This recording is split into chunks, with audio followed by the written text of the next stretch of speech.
নবীজি মেয়ে বিয়ে দিয়া মেয়েকে ভুলে যান নাই। আজকের সমাজে বহু মেয়ের বাপ আছে, মেয়ে বিয়ে দিয়া বাপ ভুলে যায়, আছে না নাই? নবী তার মেয়েকে বিয়ে দিয়েছেন, দূরে থাকতে দেন নাই, পাশের বাড়িতে ভাড়া রেখেছেন। বলছেন, ফাতিমা তোরে না দেখলে আমার ভাল লাগে না। 3 দিন পার হতো না, 3 দিন পার হওয়ার আগে তিনি মেয়েকে দেখে আসতেন। একদিন বলছে, আব্বা আপনি হলেন রাষ্ট্রপতি, আপনি হলেন রাষ্ট্রনায়ক, আপনার মেয়ের ঘরটা হলো মেঝেটা কাঁচা, কাপড় চোপড় ময়লা হয়ে যায়, আপনার কলেজার টুকরো নাতি দুটো ছোট ছোট, দুধ খায়, রান্না বান্না করতে কষ্ট হয়, একটা কাজের মানুষ আমাকে দেন, একটা খাদেম আমাকে দেন। রাসূল বলছেন, ফাতিমা রে, আমি তোমাকে একটা আমল শেখায় দেব। কি আমল? আমার দেশে যারা ক্ষমতার মসজিদে বসেছিল তারাও ভেবেছিল আমরা সুপার পাওয়ার, ভাবছিল না? কে আছে অদম্য আমাদেরকে মোকাবেলা করতে পারে? নাই কেউ। 2041 ভীষণ 21, আবার ভীষণ চলে গেছে 41। এখন কোন ওয়ান? এখন 0। এখন কি 0 নাই। আল্লামা সাঈদীর কথাগুলো আজকে একদম অক্ষর অক্ষরে মিলে গেছে। গাছের গোড়ায় এমন ঝাঁকি দেওয়া হবে, মামু বাড়ি দিল্লি গিয়ে পড়বা, ঠিক কিনা? সোজা কোথায় গিয়ে পড়ছে? আবার আরেক বক্তব্যে তিনি বলেছেন, আজ থেকে তাও 20 বছর আগের বক্তব্য, তিনি বলেছেন, পালানোর জন্য একটা ইঁদুরের গর্ত খুঁজে পাবা না, কলার পাতায় শুয়ে আছে, ঠিক কিনা? আল্লাহওয়ালা মানুষের মুখ থেকে যা বের হয় আল্লাহ তাআলা তাদের মধ্যে এই ইলহামটা দিয়ে দেন। জোরে বলে সুবহানাল্লাহ। এই ইলহাম কে দেন? আল্লাহ দিয়ে দেন।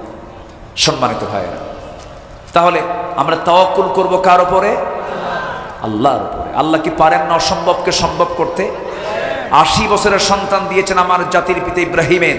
80 বছর বয়স হয়ে গেছে, বুড়া মানুষ। হাজরা আলাইহিস সালাতু ওয়াস সালামের গর্ভ থেকে আসলো কে? ইসমাইল আসলো। আল্লাহু আকবার বলে। 80 বছর বয়স, বুড়া মানুষ। কি ভাগ্যবান হাজরা আলাইহিস সালাতু ওয়াস সালাম। আমার মা যারা আলোচনা শুনতেছেন মনোযোগ দিয়ে শোনেন। হাজরা আলাইহিস সালাম একমাত্র নারী পৃথিবীর ইতিহাসে যিনি হারামের বাসিন্দা ছিলেন। এই পৃথিবীতে কোনো মানুষ হারামের বাসিন্দা হতে পারেন নাই। পৃথিবীতে একজন মানুষ শুধু হারামের বাসিন্দা হয়েছেন, কাবার বাসিন্দা হয়েছেন। তিনি কে বলেন? হাজরা আলাইহিস সালাতু ওয়াস সালাম। ইসলামে নারীর দাম কম নয়। ইসলাম আমার নবীজি দাওয়াতি কাজ যে শুরু করেছেন, ইসলামের ইতিহাসে সর্বপ্রথম ইসলাম যে গ্রহণ করেছে একজন পুরুষ না নারী? একজন নারী, তার নাম হলো খাদিজা। তার নাম কি বলেন? খাদিজা। আবার যদি বলি ইসলামের ইতিহাসে দ্বীন প্রতিষ্ঠার জন্য, দ্বীন কায়েমের জন্য সর্বপ্রথম যেই দেহ থেকে রক্ত ঝরেছে সেই দেহটা পুরুষের দেহ না নারীর দেহ? সুমাইয়া রাদিয়াল্লাহু তাআলা আনহা। তাহলে মেয়েদের অবদান ইসলামে মনে হয় নাই? আসতে বলবেন না, আছে না নাই? আমার মা আসিয়ার মতো নারী হন, আয়েশার মতো মা হন, খাদিজার মতো মা হন। এই সমস্ত নারীদের জীবনগুলো পড়েন, শেখার চেষ্টা করেন। রহিমার মতো আদর্শ স্ত্রী হন। আমার মা এই সমস্ত মেয়েদের জীবনীগুলো পড়বেন। আমার নবীকে ডানে বামে থেকে সর্বক্ষণ স্বামীকে সান্ত্বনা দিয়েছেন একজন নারী, তার নাম হলো খাদিজা। এই খাদিজার সম্পদ ইসলামের প্রথম কাজে লেগেছে। খাদিজার উৎসাহ নবীজির উৎসাহকে বৃদ্ধি করে দিয়েছে। নবীজি হতাশ হয়ে পড়েছেন, নবীজি বিশাল চিন্তায় পড়েছেন। আমার নবীজি বারবার অস্থির হচ্ছেন। এমন সময় খাদিজার মতো নারী, দৃঢ়চেতা নারী পাশে দাঁড়ায় বলছেন, আমার স্বামী আপনি চিন্তা করেন কেন? আপনার কোনো ক্ষতি পৃথিবীর কেউ করবে না, কারণ আপনি কারো ক্ষতি করেন না। যেরকম সুবহানাল্লাহ। আপনি কারো ক্ষতি যদি না করেন আপনার ক্ষতি কেউ করতে পারবে না। আমার বন্ধুগণ, এই জন্য আল্লাহর প্রতি তাওয়াক্কুল থাকতে হবে, আল্লাহর প্রতি ভরসা থাকতে হবে। আমার নবীর জীবনও বিপদ এসেছে, মুসিবত এসেছে, নবীজি বিপদের সম্মুখীন হয়েছেন, কিন্তু তাওয়াক্কুল করেছেন কার উপরে? আমাদের জীবনে এরকম পরীক্ষা আসতে পারে, যেমন কি আমার নবীর জীবনে পরীক্ষা এসেছিল। একটা ঘটনা আমার মনে পড়ে গেল, বলি বলি বলি বলি আমার নবীজি আম্মা জান আয়েশা সিদ্দিকা রাদিয়াল্লাহু আনহাকে সাথে করে নিয়ে কোন এক যুদ্ধের অভিযানে বের হলেন। যুদ্ধের ময়দানে রওনা হলেন। সেই যুদ্ধ হলো না। আমার নবী আম্মা জান আয়েশা সিদ্দিকা রাদিয়াল্লাহু আনহাকে সঙ্গে করে নিয়ে ফেরত আসতেছিলেন। তিনি ছিলেন উটের পিঠে, উটনির পিঠে তিনি ছিলেন। উটের উপরে একটা হাওদা ছিল, পালকি ছিল, সেই পালকির মধ্যে তিনি বসা ছিলেন। সব সাহাবী আবার যুদ্ধের ময়দান থেকে ফেরত আসতেছিলেন। নবীজি একজনকে দায়িত্ব দিয়ে বললেন, ও সাফওয়ান এদিকে আসো, আমরা সবাই তো মদিনার দিকে ফিরে যাচ্ছি। এই যে হাজার হাজার সাহাবী, হঠাৎ করে যদি কেউ বাদ পড়ে যায়, হঠাৎ যদি কেউ এই যৌথভাবে আসতে না পেরে যদি কেউ ছিটকে পড়ে যায়, একাকী হয়ে যায়, তোমার দায়িত্ব হলো সেই পিছে পড়ে যাওয়া লোকগুলোকে তুমি এক জায়গায় জমা করে মদিনা পর্যন্ত নিয়ে আসবে। হুজুর ঠিক আছে, আমি দায়িত্ব আমি গ্রহণ করলাম। কেউ বাদ পড়ে নাই। ওই অভিযান থেকে ফেরত আসার পথে কোনো সাহাবী বাদ পড়লেন না, কারো কোনো সমস্যা হয় নাই। বাদ পড়েছেন আমার নবীজির মিসেস আয়েশা সিদ্দিকা রাদিয়াল্লাহু তাআলা আনহা। বাদ পড়া, তিনি কেমন করে বাদ পড়লেন? রাস্তায় চলতে চলতে হঠাৎ করে তিনি বললেন, ও আমার দায়িত্বপ্রাপ্ত সাহাবী, আমার প্রাকৃতিক ডাক এসেছে, আমাকে শৌচকার্য করতে হবে, আমাকে নামায়া দাও। উটের পিঠ থেকে তিনি নামলেন, হাওদা থেকে তিনি নেমে আড়ালে চলে গেলেন, শৌচকার্য করলেন। শৌচকার্য করে যখন তিনি ফেরত আসবেন, ফেরত আসতেন তার একটু দেরি হয়ে গেল, বিলম্ব হয়ে গেল। আম্মা জান আয়েশা এত চিকন ছিলেন সেই সময়ে, পালকির মধ্যে থাকলেও যে ওজন, পালকির মধ্যে না থাকলেও সে ওজন। ওই দায়িত্বপ্রাপ্ত সাহাবী করলেন কি, ভিতরেই আম্মা জান আয়েশা আছেন কি নাই এটার তিনি যাচাই বাছাই করলেন না, কারণ সেই সময় পর্দার বিধান নাজিল হয়ে গেছে। কিছু বললেন না, আওয়াজও করলেন না, ভাবলেন মনে হয় আম্মা জান আয়েশা আছেন। হাওদাটাকে আছে মনে করে পালকিটা উটের পিঠে চড়াইয়া দিয়েছেন। উট চলে গেছে, পালকি চলে গেছে, কিন্তু পালকির মধ্যে যিনি আছেন তিনি তো নাই, তিনি বাদ পড়ে গেছেন। যখন তিনি বাদ পড়লেন, আস্তে করে তিনি ওই জায়গায় তিনি চাদর মুড়িতে বসে পড়লেন যেখানে তিনি হারিয়ে গেছেন। আল্লাহর নাম বারবার নিচ্ছেন, ও তাওয়াক্কাল আলাল্লাহ। যে অবস্থায় থেকে না কেন আমরা ভরসা করব কার উপরে? আল্লাহর উপরে। এই তাওয়াক্কুল করে তিনি বসে আছেন। দূর থেকে দায়িত্বপ্রাপ্ত সাহাবী লক্ষ্য করে দেখেন কে যেন বসা, মহিলা মানুষ। কাছে গিয়ে দেখলেন, তিনি চিনতে পারলেন এটা তো আমাদের আম্মা জান আয়েশা। চিনলেন এই জন্য পর্দার আয়াত নাজিল হওয়ার আগে তিনি আম্মা জান আয়েশাকে দেখেছিলেন। চিনতে পারলেন, চিনতে পেরেই বলছেন, আম্মা জান আপনি তো আমাদের উম্মাহাতুল মুমিনিন, কোনো টেনশন নাই, রাসূল আমাকে দায়িত্ব দিয়েছেন ঘোড়ার পিঠে চড়ুন, আমি আপনাকে সব কিছু ঠিকঠাক রেখে আমি আপনাকে নবীর ঘর পর্যন্ত পৌঁছায় দেব। নবীর ঘরে পৌঁছায় দেওয়া হলো, নবীর ঘরে পৌঁছা দেওয়া হলো। নবীর ঘরে তিনি পৌঁছে গেলেন। এইদিকে গোটা রাত ধরে আম্মা জান আয়েশা একজন পরপুরুষের সঙ্গে তিনি প্রয়োজনীয় অবস্থার কারণে ঘোড়ার পিঠে চড়ে তিনি একসাথে এসেছেন মদিনায়। মুনাফিকদের কানে যখন চলে গেছে এই ছোট্ট বিষয়কে তারা এত বড় বিষয় বানায় দিয়েছে। সবাই বলে ফেললো, তোমরা কি জানো আবু বকরের মেয়ে বিশ্বনবীর কলিজার টুকরা স্ত্রী, তার সতীত্ব নষ্ট হয়ে গেছে, তার চরিত্র নষ্ট হয়ে গেছে। এমন নাটক, এমন মিথ্যা নাটক তৈরি করার ইতিহাস এই 16 বছরের ছিল কি ছিল না? এই নাটক মুনাফিকরা তৈরি করলো। নবীর কানে সংবাদ চলে এলো, বইয়ের কিছু কথা যদি কানে আসে স্বামীর কি ভাল লাগে? আসতে কয় ভাল লাগে? ভাল লাগে। আমার নবীজির মনটা খারাপ হয়ে গেল। আচ্ছা, রাসূল যদি গায়েবের মালিক হতেন, রাসূল কি মন খারাপ করতেন? গায়েবের মালিককে, এটা বাস্তব বিষয়। অথচ আমার দেশের পীর সাহেবরা গায়েব জানে, আমার নবী গায়েব জানে না, আর আমার দেশের পীর সাহেবরা কি করে? গায়েব জানে। বাবার দরবারে গেলে যদি বলে, বাবা দেখো তো আমার কপালটাতে কি আছে, কপালের দিকে ছায়া থাকে, বাবা কথা কও। 10 মিনিট ধরে বাবার পা ধরে, হাত ধরে, বারবার বাপ বাপ বলে ডাকে, তো বাবা আবার ভান ধরে থাকে, চোখটা নিচু করে থাকে, চুপ মেরে থাকে। 10 মিনিট পরে এরকম চুপ থেকে হঠাৎ করে একটা আওয়াজ দেয়, যা। কি বুঝতেছেন কিছু? মানে শয়তান সর হয়েছে উপরে। কি সর হয়েছে? শয়তান। গায়েবের মালিক কেউ না, গায়েবের মালিক কে? আসতে বলেন, গায়েবের মালিক কে? আমার নবীজি বললেন, আয়েশা কি যেন কথা আমার কানকে ভারী করে দিচ্ছে, আমার মনটা একটু খারাপ, আমার মনটা ভার হয়ে আছে। আয়েশা, আমার মনে হয় তোমার এই মুহূর্তে তোমার বাবার বাড়ি চলে যাওয়াটাই উত্তম। এই কথা কি সাধারণ আঘাত না মহা আঘাত? বলেন বলেন বলেন বলেন। বিশাল বড় আঘাত। এই আঘাত কি শুধু একজনের না 2 জনের?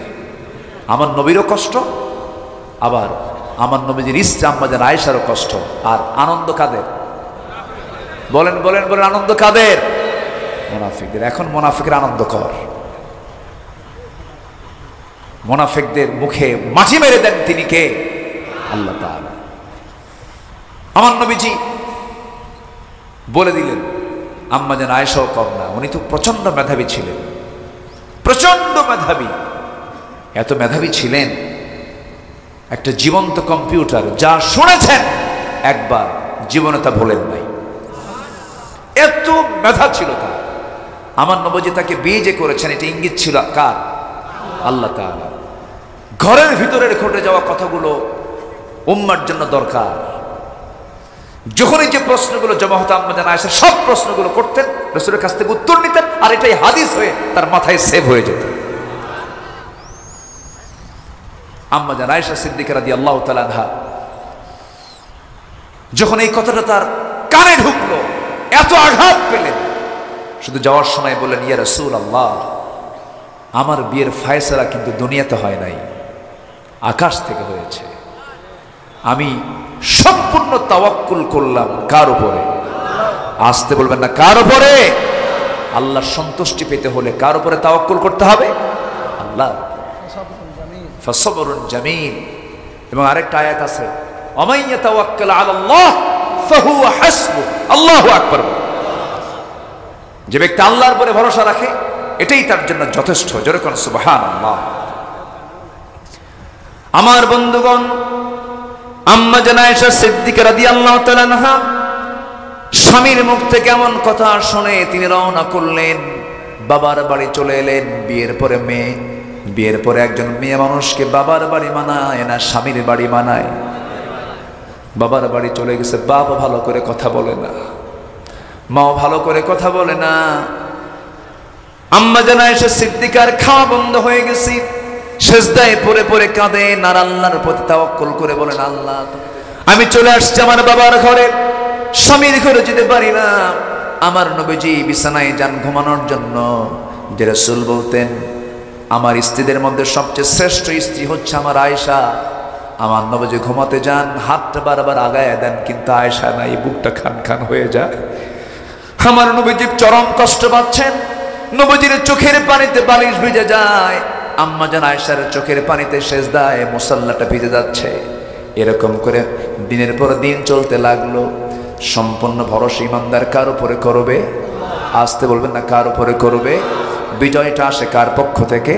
আল্লাহর পক্ষ থেকে। 5 অগাস্টে যে আজকে 5 অগাস্টে যে বিজয়টা এসেছে, এই যে যুবকরা ছাত্ররা রাস্তায় নেমেছে, দিল থেকে ভয়টা দূর করে দিয়েছেন তিনি কে? দিল থেকে ভয় একদম দূর করে দিয়েছিলেন। স্বরাষ্ট্রমন্ত্রীকে লক্ষ্য করে পুলিশ কর্মকর্তা বলতেছে, স্যার একটা করে গুলি করি, একটাই শুধু বড়, বাকিগুলো সব আগায় আসে। এ তো উপায় নেই, পারতেছি না।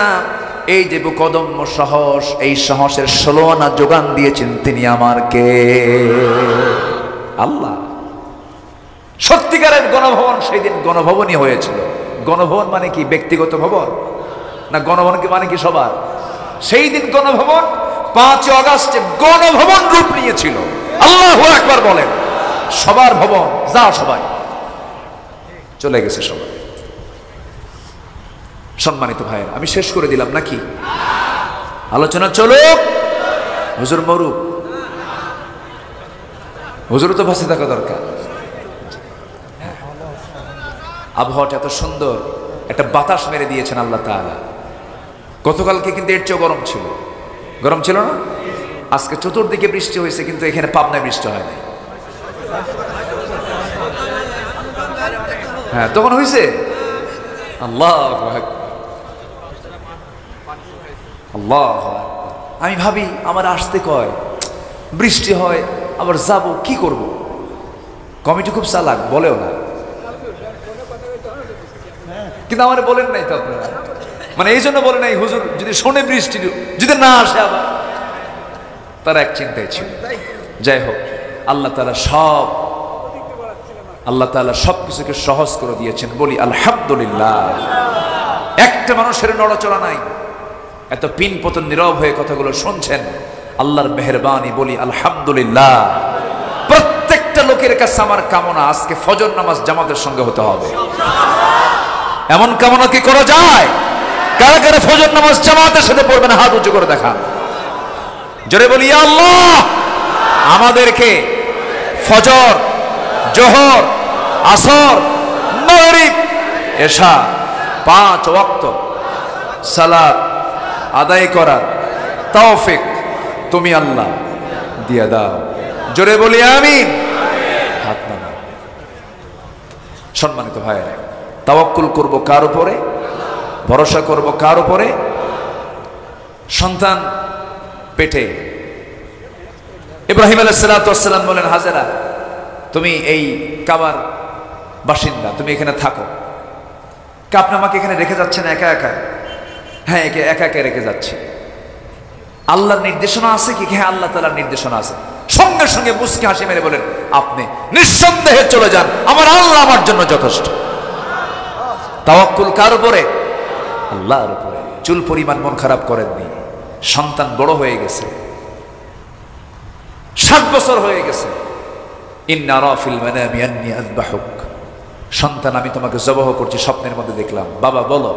বাপ এই কথা বলার সঙ্গে সঙ্গে ছেলে মুস্কি হাসি মেরে বলে, আল্লাহ আমার জন্য যথেষ্ট, সাতাজিদুনি ইনশাআল্লাহু মিনাস সাবিরিন। আল্লাহু আকবার বলে। তাওয়াক্কুল হচ্ছে ইমানদারদের জীবনের একটা গুরুত্বপূর্ণ দিক। ভরসা করব কার উপরে? আল্লাহর উপরে। আমাকে রোগ সারাবে ডাক্তার না আল্লাহ? ডাক্তার না আল্লাহ? ওষুধ না আল্লাহ? কে সারাবেন? ওয়াইদা মারিদতু ফাহুয়া ইয়াশফিন। আল্লাহু আকবার। আল্লাহ আমাকে সুস্থ করে দিবেন। সম্মানিত ভাইয়েরা, তাহলে আম্মা জান আয়েশা আছেন স্বামীর ঘরে না বাবার ঘরে? বলেন, স্বামীর ঘরে না বাবার ঘরে? কাদের ষড়যন্ত্রে? বলেন, কাদের ষড়যন্ত্রে? মুনাফিকদের। অথচ আম্মা জান আয়েশার দামটা কত? আম্মা জান আয়েশা বলেন, 9টা কারণে আল্লাহ তাআলা আমাকে শ্রেষ্ঠত্ব দান করেছেন। কয়টা কারণে? 9টা কারণে। নাম্বার 1 হলো, আমি আয়েশা নিজেকে ধন্য মনে করি, আমি একমাত্র আমার নবীর স্ত্রী ছিলাম। 9 বছরে বিয়ে হয়েছে, 13 বছরে বধূ হয়ে নবীর ঘরে পদার্পণ করেছি। নাম্বার 3 হলো, আমি জিব্রাইলকে নিজের চোখে দেখেছি। নাম্বার 4 হলো, আমি নবীর সঙ্গে একই কাঁথার নিচে শুয়ে থাকতাম, আমি থাকা অবস্থায় ওহী নাজিল হয়ে যেত। নাম্বার 5 হলো, আমি আয়েশা নিজেকে ধন্য মনে করি, আমার নবীজি আমার ব্যাপারে বলেছেন, শরীর খাবার যেমন শ্রেষ্ঠ খাবার, আমার স্ত্রীদের মধ্যে আমার শ্রেষ্ঠ স্ত্রী হতেছে আমার আয়েশা। এমন কথা কারো ক্ষেত্রে তিনি বলেন নাই। আরেকটা কারণ আমি শ্রেষ্ঠ, আমার নবীজির 13 জন স্ত্রীর ভিতরে 12 জন সবাই ছিলেন বিবাহিতা, সবাই ছিলেন বিবাহিতা, বিধবা ছিলেন, বিবাহিতা ছিলেন। আমি একমাত্র আয়েশা, আমি ছিলাম কুমারী। আমার এটা শ্রেষ্ঠতা আল্লাহ তাআলা আমাকে দান করেছেন। আর একটা কারণে আল্লাহ তাআলা আমাকে শ্রেষ্ঠত্ব দান করেছেন, আমার নবীজি দুনিয়া থেকে বিদায় নেবেন, আমার ঘরটাকে তিনি পছন্দ করে নিয়েছেন। কোন স্ত্রী ঘরে যান নাই, আমার ঘরে কড়া নাড়লেন। আমি ঘরের দরজা খুলে দিলাম, নবীজি আমার ঘরে এসে বলছে, আয়েশা শরীরটা প্রচন্ড খারাপ। কোন মাসে? বলেন, কোন মাসে? এই মাসটা কোন মাস চলতেছে? রবিউল আউয়াল মাস। একটু তো বলাও দরকার। আমার নবীজি সঙ্গে সঙ্গে বলছেন, আয়েশা প্রচন্ড মাথা ব্যথা, মাথায় একটু পানি ঢেলে দাও তো। আমার নবীজি শুয়ে পড়বেন, আম্মা জান আয়েশা তাকে বালিশ গায়ে দিচ্ছেন। রাসূল বলছেন, না বালিশ হবে না, তোমার উরুটা বিছায়া দাও। আমার নবীজি আম্মা জান আয়েশার উরুতে মাথা রেখে তিনি শুয়ে আছেন, মাথায় পানি ঢেলে দেওয়া হলো। আমার নবীজি আজান শুনতে পেলেন, আজান শোনার সঙ্গে সঙ্গেই তিনি ওঠার জন্য চেষ্টা করে, ইমানদার নামাজের আজান শুনলে পর অস্থির হয়ে যায়। আমার নবীজি নামাজ পড়ার জন্য নিজের গায়ের সকল শক্তি প্রয়োগ করে যখন তিনি উঠতে নিলেন, চক্কর দিয়ে পড়ে যেতে নিলে আম্মা জান আয়েশা তাকে ধরে নিয়ে তাকে আবার শয়া দিয়ে বলছেন, ইয়া রাসূলুল্লাহ, আপনার দাঁড়িয়ে থাকার মতো শক্তি মনে হয় আপনার আর নাই, আপনি আর পারবেন না দাঁড়িয়ে নামাজ পড়তে, জামাতে নামাজ পড়তে। রাসূল বলছেন, আয়েশা রে, আমার বেলাল তো আজান দিল, আমার জায়গায় নামাজটা পড়াবে কে? তোমার আব্বাকে ডাক দিয়ে বলো, আমার মুসাল্লায় যেন আমার আবু বকর আমার মুসাল্লায় দাঁড়ায় আমার দায়িত্বটা পালন করে নেয়। নবীজি ইঙ্গিত দিয়ে দিলেন আমার পরে নেতাটা কে হবে? নেতৃত্ব তৈরি হবে নামাজ থেকে। আসতে কবেন না জোরে কোন ঠিক কিনা? নেতৃত্ব তৈরি হবে কোন জায়গা থেকে? নামাজ থেকে। যে নেতার নামাজ নাই জুতা পেটা করা দরকার, ঠিক কিনা? যে নেতা বিড়ি খায়, নামাজ পড়ে না, গাঁজা খায়, জনগণের সম্পত্তি লুটপাট করে, তাদের মুখে জুতা মারার সময় এসেছে এখন। আমার নবীজি আম্মা জান আয়েশা সিদ্দিকা রাদিয়াল্লাহু আনহা তাকে লক্ষ্য করে বলছেন, আয়েশা আমার বেলাল তো আযান দিয়ে দিল, মনে হয় আমি আর জামাতে নামাজ পড়তে পারবো না। তুমি আমার কলিজা, আমার প্রাণের সাহাবী আবু বকরকে বলো আমার মুসাল্লায় এসে নামাজের দায়িত্ব পালন করুক। আকামত শুরু হয়ে গেছে, কিন্তু ইমামটা পাল্টে গেছে, ইমাম চেঞ্জ হয়ে গেছে। যখন সাহাবায়ে কেরাম দেখতে পেলেন আমার নবীজি তার জায়গায় নাই, হাউমাউ করে কান্না শুরু হয়ে গেছে। সাহাবীরা কান্দে, সাইয়েদনা আবু বকর নামাজের মধ্যে কান্দেন, নামাজ পড়াচ্ছেন আর হাউমাউ করে কাঁদতেছেন। হুজরাখানায় আমার নবীজি শুয়ে থাকা আওয়াজগুলো শুনতে পাচ্ছেন। বলছেন, আয়েশা রে, আমার সাহাবীরা কান্দে, আমার সাহাবীরা নামাজ পড়ে, আমি নামাজের দৃশ্যটা দেখতে চাই, আমাকে একটু ধরো তো। ধরা হলো। আমার নবীজি আস্তে করে আম্মা জান আয়েশার ঘাড়ের উপরে ভর করে করে জানালার কাছে গিয়ে দাঁড়ালেন। সাহাবায়ে কেরাম নামাজ পড়ছিলেন, আমার নবীজি তাদের নামাজের দৃশ্যগুলো দেখে নবীজিও কান্নায় ভেঙে পড়ছেন।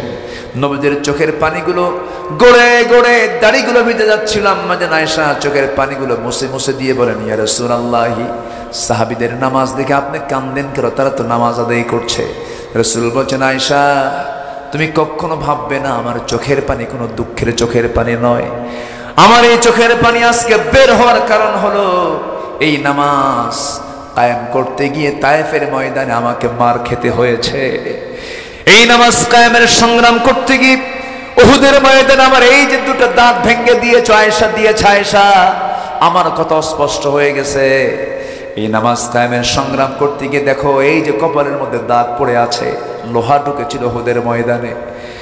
ওরে আয়েশা দেখো, এই নামাজ কায়েমের সংগ্রাম করতে গিয়ে আমি তোমার চোখের সাক্ষী, আমি তুমি দেখতেছো আমি কোমর সোজা করে দাঁড়াতে পারি না, কোমরটা কুঁজো হয়ে গেছে। খন্দকে কোদাল মারতে মারতে আমার কোমরটা কুঁজো হয়ে গেছে, দাঁতটা ভেঙে গেছে। আমার জীবন যৌবন সব দিন কায়েমের জন্য সংগ্রাম করতে গিয়ে সব উজাড় হয়ে গেছে, সব শেষ করে দিয়েছি। সেই নামাজ আজকে কায়েম হয়েছে, এই আনন্দের দৃশ্য আমাকে আজকে চোখ থেকে পানি বের করতে বাধ্য করেছে। আমার নবীজি এই কথা বলেই বলছেন, আয়েশা রে, আমি মনে হয় আর বাঁচবো না, দুনিয়া থেকে বিদায় নিয়ে দেবো। আয়েশা, আমি যে কোনো মুহূর্তেই দুনিয়া থেকে বিদায় নিচ্ছি।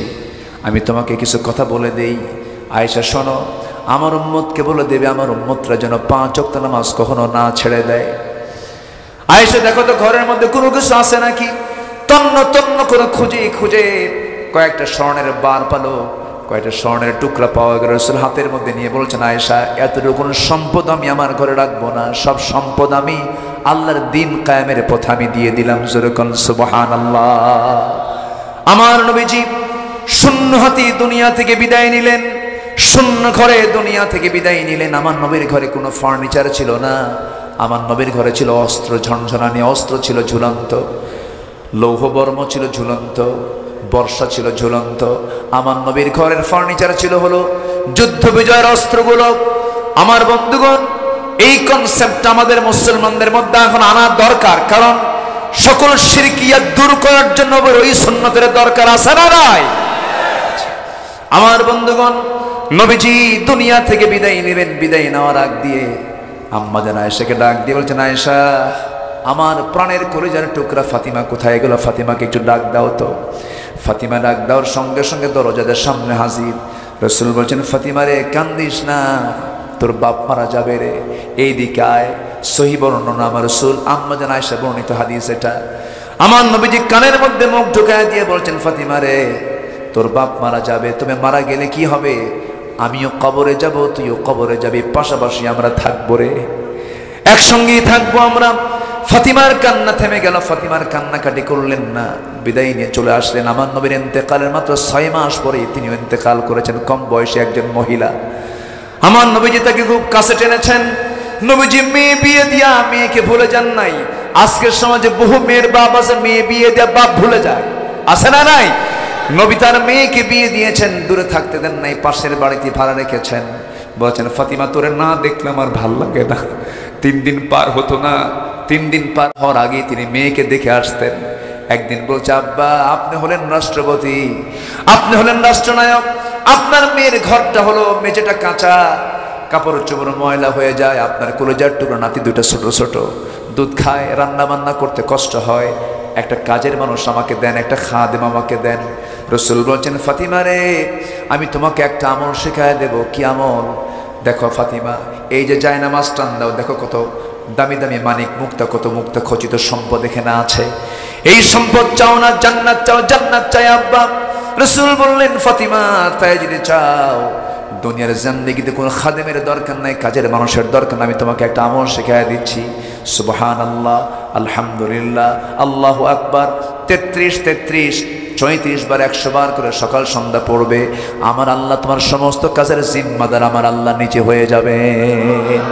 যেরকম সুবহানাল্লাহ।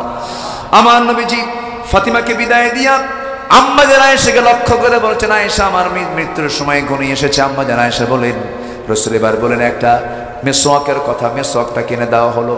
মেসোয়াকের আগাটা শক্ত, আমি চাবায় চাবায় নরম করে দিলাম। নরম করে দিয়া নবীর হাতে তুলে দেওয়ার সঙ্গে সঙ্গে আমার নবী যে মেসোয়াক শুরু না করে আমি যে চাবায় চাবায় নরম করে দিয়েছি, চিবানোর সাথে কিছু থুতু ছিল, কিছু আমার মুখের কিছু লালা ছিল, সেই লালাটা আমার নবী যে মেসওয়াক শুরু করার আগে চুষে চুষে পান করছেন আর মুস্কি মুস্কি হাসি মারছেন, ইসমাইল দিয়ে বলছেন আয়েশা মৃত্যুর পূর্বে আমি তোমার কিছু হক আদায় করছি, আমি তোমাকে খুব ভালোবাসি, আমি দুনিয়া থেকে বিদায় নিচ্ছি। আয়েশা আমার নবীজি দুনিয়া থেকে বিদায় নেওয়ার পূর্বে শেষ খাবার খেয়েছেন আম্মা জান আয়েশার মুখের লালা। আম্মা জান আয়েশা বলেন আমি নিজেকে ধন্য মনে করি, আমার নবীজি তার জীবনের শেষ খাবার খেয়েছেন আমি আয়েশা আমার মুখের লালা। এরপরে রাসূল দুনিয়া থেকে বিদায় নেবেন। বিদায় নেওয়ার প্রাককালে কারো কাছ থেকে সর্বশেষ বিদায় নেন নাই, রাসূল আমার কোলে মাথা রেখেছেন। রাসূল দুনিয়া থেকে বিদায় নিলেন, আমি রাসূলের চোখটা বন্ধ করে দিলাম। এরপরে আমি নিজেকে ধন্য মনে করি, আমার ঘরটাই হলো নবীজির কবর। যেরকম সুবহানাল্লাহ, আমার ঘরে নবীজির কবর হয়েছে। আমার বড় শখ ছিল আমার নবীর কবরের পাশে আমি শুয়ে থাকব, কিন্তু ইসলামের একজন দিগ্বিজয়ী বীর, একজন ইসলামের দ্বিতীয় খলিফা, একজন মহান ব্যক্তি ওমরে ফারুক যখন তার ছেলেকে পাঠালেন, তিনি শাহাদত বরণ করেছেন। তাকে একজন পিছন দিক থেকে তরবারির আঘাত করেছিল, রক্তাক্ত অবস্থায় তিনি পড়েছিলেন। সেন্স ছিল সেই সময় তিনি তার ছেলেকে পাঠায় দিয়ে বলছেন আব্দুল্লাহ যাও আয়েশাকে বলো সে যদি তার জায়গাটা আমার জন্য দিত আমি খুব খুশি হয়ে যেতাম, নবীর পাশে ঘুমতাম। আম্মা জান আয়েশা যখন এই প্রস্তাব শুনলেন, শোনার সঙ্গে সঙ্গে বললেন এত বড় মহান ব্যক্তির আবদার কি আমি কি ফেলতে পারি নাকি? আমি আমার জায়গা ইসলামের মহান একজন মানুষ ওমরকে আমি দান করে দিয়েছি। আমার নবীর পাশে দুজন শোয়া আছেন, একজন আবু বকর আর একজনকে ওমর, কিন্তু জায়গা মূলত কার? বলেন কার জায়গা? আম্মা জান আয়েশা তিনি থাকতে চেয়েছিলেন, অন্যের জন্য তিনি উজাড় করে দিয়েছেন। আম্মা জান আয়েশা বলেন আল্লাহ তাআলা আমাকে এই 9টি কারণে শ্রেষ্ঠতা দান করেছেন। এত একজন দামি মানুষ যার সামনে আল্লাহ তাআলা আয়াত পর্যন্ত নাজিল করে, একাধিক আয়াত নাজিল করেছেন, তায়াম্মুমের আয়াত নাজিল হয়েছে তার সামনে। এই যে একজন মহিয়সী নারীর বিরুদ্ধে ষড়যন্ত্র করা হলো, এই যে তারা এত বিপদে পড়েছেন, এত বিপদেও ধৈর্য ধরেছেন কার উপরে? আসতে বলবেন না কার উপরে? আল্লাহর উপরে। আল্লাহর উপরে ধৈর্য ধরলে সাহায্য করেন কে? আল্লাহ তাআলা। আল্লাহর পক্ষ থেকে আয়াত নাযিল হলো ইন্নাল্লাযীনা জাউ বিল ইফকি উসবাতুম মিনকুম। হে রাসূল আপনি মনক্ষুণ্ণ হবেন না, সম্পূর্ণ ধোঁকাবাজি, সম্পূর্ণ মিথ্যা রটনা হয়েছে, মুনাফিকরা ষড়যন্ত্র করেছে। নবীজির আনন্দ দেখে নবীজি চলে গেলেন শ্বশুর বাড়িতে, স্ত্রীকে ডাক দিচ্ছেন আয়েশা হুমায়রা তুমি কোথায়, এদিকে আসো। তাকে ধরে নিয়ে নিজের বাড়িতে ঢুকায় নিলেন। নবীজির মুখে হাসি শুরু হলো, মুনাফিকদের কান্না শুরু হয়ে গেল। ইমানদারের বিজয়টা শেষমেশ দিয়ে দেন কে? আসতে বলবেন না কে দিয়ে দেন? আল্লাহ দিয়ে দেন। অবশ্যই ঈমান আমরা আনবো, তাওয়াক্কুল করব কার উপরে? আল্লাহর উপরে। নাম্বার 6 সম্পদ ব্যয় করব কার জন্য? আল্লাহর জন্য। এরপর নাম্বার 7 মন্দকে প্রতিহত করে ভালোকে প্রতিষ্ঠা করব। ইদফা বিল্লাতি হিয়া আহসান, শিরিক থেকে দূরে থাকবো, কারণ শিরিক থাকলে ওমা ইউশরিক বিল্লাহ ফাকাদ হারামাল্লাহু আলাইহিল জান্নাহ। নাম্বার 9 হলো আল্লাহর জন্য ধৈর্য ধারণ করব। নাম্বার 10 হলো তওবা করব। নাম্বার 11 হলো আল্লাহর পথে জিহাদ করব, জোরে বলে ইনশাআল্লাহ। নাম্বার 12 হলো পাপের উপর অবিচল না থাকা। আল্লাহর নিকট ক্ষমা চাওয়া। নাম্বার 13 হলো সত্যের পথে অবিচল থাকা। নাম্বার 14 হলো আল্লাহর জন্য মুমিনদের মাঝে পরস্পর সুন্দর সুন্দর সম্পর্ক স্থাপন করা, ফাসলিহু বাইনা আখাওয়াইকুম। নাম্বার 15 হলো অন্যায় অশ্লীলতা দূর করে ইহসান ন্যায়পরায়ণতা হক্কুল ইবাদত আদায় করা। নাম্বার 16 হলো গীবত চগলখড়ি মানবিক দুর্বলতা থেকে নিজেকে হেফাজত করা। আল্লাহু আকবার বলেন। এই কয়েকটা গুণ অর্জন করলে সন্তুষ্ট আমরা হাসিল করতে পারবো কার? ভাইরে বসেন, আমি তো যাবো, আপনিও যাবেন, একটু বসেন, মেহেরবানি করে বসেন। আমরা একসঙ্গে দোয়া করবো না ইনশাআল্লাহ? তার আগে একটু কথা, সবে আমার দিকে একটু চেয়ে থাকেন, একটু চেয়ে থাকেন। একটা আবদার আছে, গোরস্থান। গোরস্থানের একটা মাটি আমাদের একদিন পড়বে না বলেন তো? লাগবেন কিনা বলেন? লাগবে। একটু বায়না করা দরকার, গোরস্থানের একটা মাটি কিন্তু বায়না করা দরকার। কে আছেন এই গোরস্থানের জন্য? যে যা পারেন সবাই আমরা দেওয়ার চেষ্টা করবো। আল্লাহ তুমি সবাইকে দেওয়ার তৌফিক দাও। জোরে বলি আল্লাহুম্মা আমিন। ওঠে কেন? এতক্ষণ তো ভালো ছিলাম।